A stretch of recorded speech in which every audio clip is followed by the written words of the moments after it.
उन लोगों ने कई बार जो है प्रशासन को इस बात का संज्ञान दिया, लेकिन प्रशासन के कान में जो है आवाज़ नहीं जा रही है। उनके कान जो है, उनका कान बंद हो गया है। मैं आपके माध्यम से बाबा को बताना चाहता हूँ, अगर माफिया गुंडे अगर यूपी छोड़ के भाग जाते तो इस तरह से निर्मम पूरे प्रदेश में हत्या नहीं होता। कहीं ना कहीं मैं इस बात को खारिज करता हूँ और मैं ये प्रशासन उन्हीं के परिवार को दबाव बना के लाश है रात को जलवा देती है और उसके बाद उन्हीं के ऊपर 307 मुकदमा दर्ज कराती है। लेकिन वही सरकार इस समाज के साथ अनेकों जगह पूरे प्रदेश में हर एक जनपद में अनेकों घटनाएं हो रही है, लेकिन इस सरकार की आंख बंद हो गई है। पुरुआ मेहड़ा में जो देवरिया जिला में पड़ता है, वहाँ पे भूमि विवाद को लेकर एक ऐसा बवाल हुआ जहाँ पे राजाराम चौहान के जो दामाद थे उनको मौत के घाट उतार दिया गया कुछ दबंगों द्वारा, और आज उनका श्रद्धांजलि सभा यहाँ पे मनाया जा रहा था और कुछ लोग मेरे पीछे हैं। आइए उनसे बातें करते हैं और क्या हुआ उस सभा में, इनसे ही चर्चा करते हैं। क्या नाम है आप? जी, अनिल सिंह चौहान, राष्ट्रीय अध्यक्ष जनता उन्नत पार्टी। चौहान जी, इस मामले को कैसे देखते हैं आप?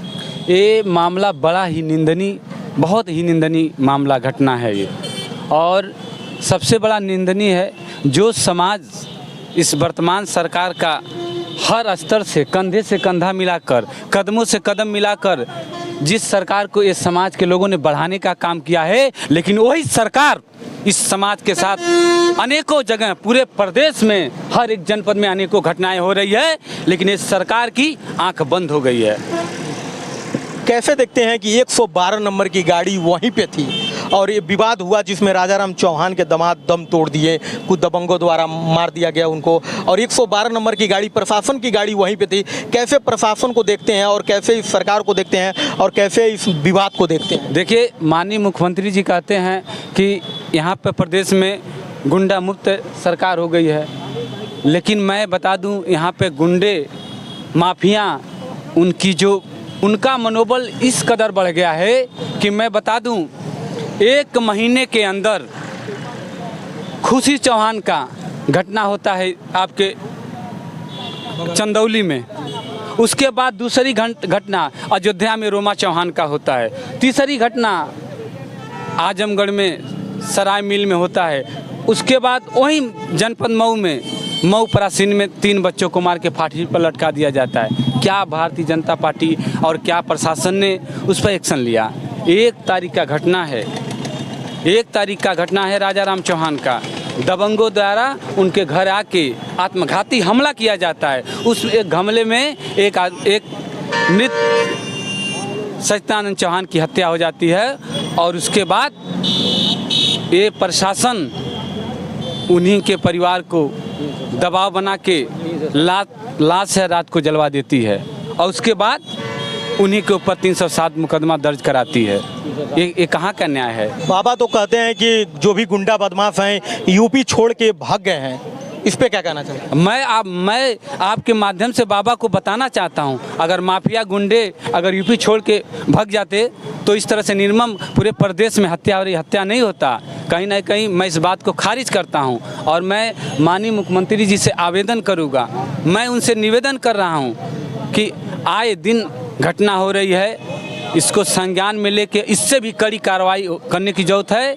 और जो देवरिया जनपद में राजाराम चौहान के दामाद की हत्या हुई है, ये बड़ी निंदनीय है और उनको माननीय मुख्यमंत्री जी से मैं पुनः निवेदन करूंगा, उनके परिवार को न्याय मिलना चाहिए। उनके ऊपर 307 जो मुकदमा लगा है उस मुकदमा को खारिज किया जाए और उस पीड़ित परिवार को, उनकी मृतक बीबी को, एक पत्नी को, उनके पत्नी को कम से कम 5 करोड़ की मुआवजा सरकार को देनी चाहिए और उस परिवार में एक नौकरी होना चाहिए।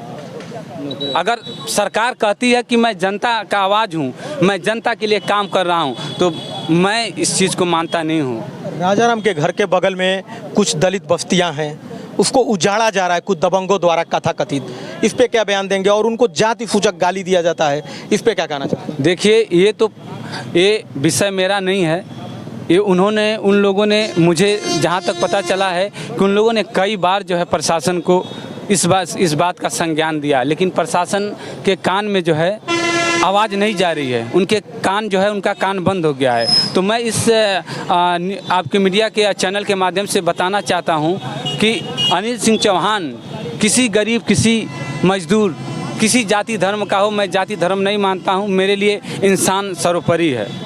और इसीलिए माननीय मुख्यमंत्री जी से कहूँगा कि उन दलित को भी न्याय मिलना चाहिए।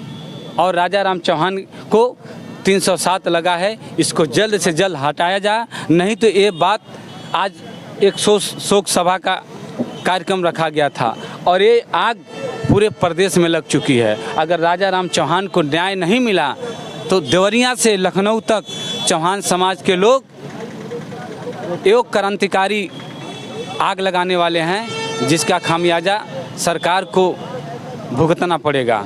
राजस्व विभाग को कैसे देखते हैं, जो आज नेकपाल हो गए, कानूनगो हो गए, एफडीएम हो गए और तहसीलदार हो गए, कुछ चंद पैसा ले लेते हैं। लोग आज भी मुझे फ़ोन करते हैं कि साहब नेकपाल साहब 200 रुपये मांग लेते हैं साइन करने के लिए, साहब ये कर देते हैं, वो कर। इस राजस्व विभाग को कैसे देखते हैं? राजस्व विभाग एकदम करेक्ट हो गया है, और एकदम राजस्व विभाग एकदम करेक्ट हो गया है। और ये जो भू माफिया हैं ये सब मिले जुले हैं और इनको जो है प्रशासन का संरक्षण प्राप्त है।